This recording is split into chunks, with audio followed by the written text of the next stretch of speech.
Yes, that's right, folks. Welcome. George here for Kilohearts. And if you thought you were in the right place for sound design, for music production, for all that fun stuff, yes, you thought right. This is the place to be. Today, we're going to learn a little bit about Multipass, the perfect multi-band playground.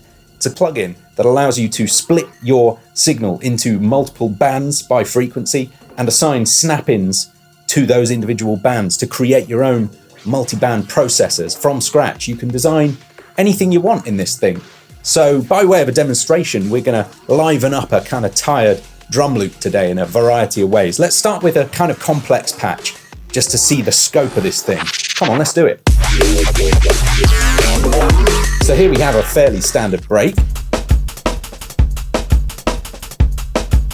And we've got a few things to do to it in multiple bands just to make it that much more interesting, that much more colourful, taking a few sledgehammers to it, and we'll see how it comes out. So to begin with, we'll put a transient shaper on this low band here. Let's listen to the low band first.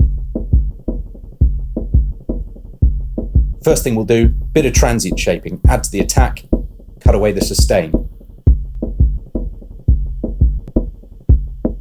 Nice, nice, nice. Same thing with a gate. We're going to really clean up that snare and that kick.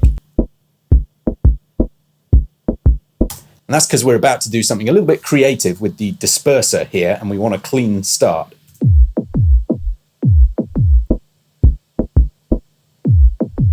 Disperser is one of Kilohearts' most celebrated snap-ins for a number of reasons, amongst which being that it comes out with cool noises. It does all-pass filtering to delay different frequencies in different amounts of time, and you end up with this beautiful sweep. It sounds like a sort of sine bass out of nowhere. Before, it was a nice real acoustic bass, and after, yeah, punchy, we like it. We'll add a little bit of EQ just to accentuate the low end, and finally just a gain module so that I can compare before and after for you.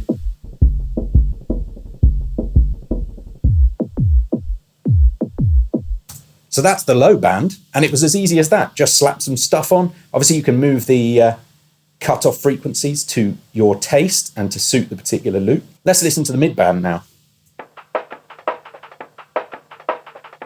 It's fine, right? It's fine. It's fine. It's not great. It's fine. So let's make it great. Again, transient shaping. And this time I've added a little bit of pump, which brings down the moment just after the transient to accentuate the transient without increasing the volume too much. And that's allowed me a bit of space to bring up the tail, create a little bit of shash that I'm going to use in a moment. After a bit of EQ to bring out the mids and highs, I'm going to crush in this distortion snap-in. I've chosen the saturate option because it sounds crispy. And finally, I'm using a delay module as a sort of coupleless strong short delay line long feedback thing. What's going on here is that the feedback and the mix are being modulated by the envelope of that input signal from band 3. I'm using the input just from band 3 to this envelope follower, driving those parameters with that information. So as you see, as soon as that envelope rises, you see some reaction over here, and it creates a nice little clingy tail there. And of course, adjusting the parameters of that envelope can change the sound quite significantly.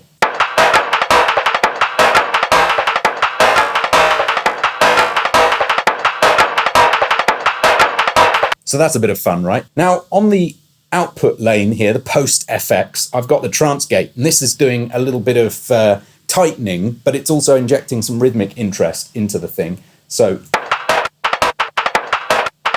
if I have the mix right up, not only does it take away some of the boominess, some of the roominess, but it also chops things to pieces and puts them back together. So I'm going to blend that around there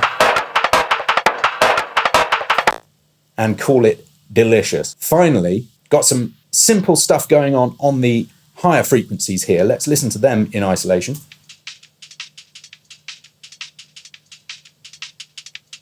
A little bit of transient shaping, bring that front end out, and then we're going to add a delay synced to 3/16 notes.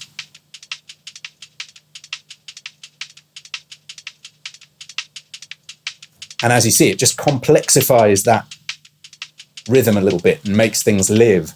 Now, The cumulative effect of these different sounds is quite impressive. You will see. If I start with the sound off again, you'll hear the before. And now let's turn it on.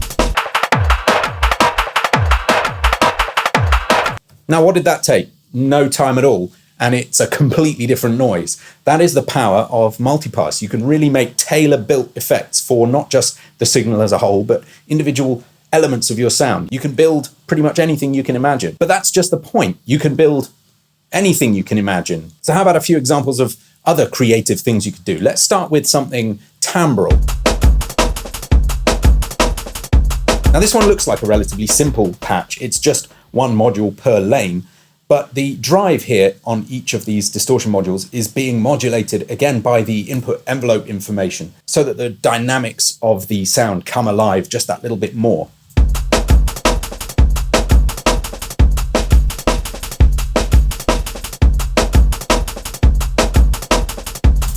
Simple, but nice. You could see how that could be useful.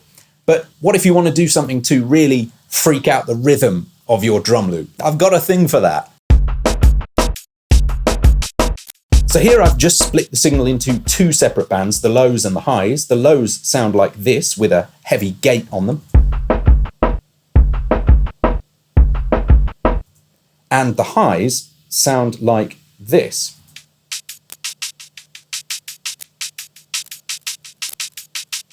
So I've got a trance gate being followed by a delay with a modulated time here, which allows the choppy little snippets from the trance gate to be delayed and repeated, but in slightly unpredictable ways. And you also get that glitch of the delay time moving as well. So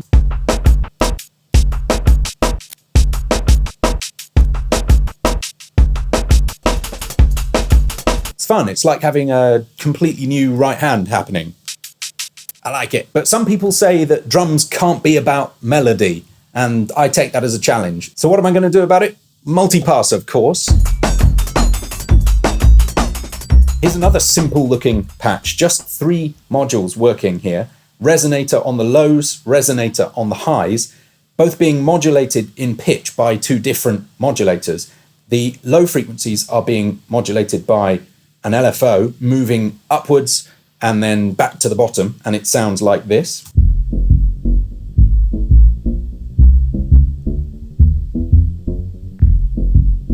It's a little bit of a riser going on there. The high frequencies are being a little bit more crazily modulated by another random generator.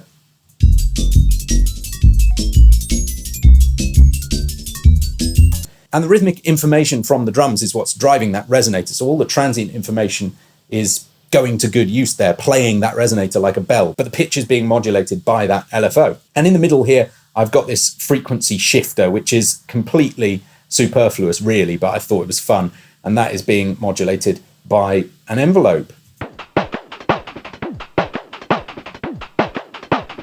It's a bit of fun, a little whip crack there. And when we add it all together, I think it makes an interesting improvement to the sound.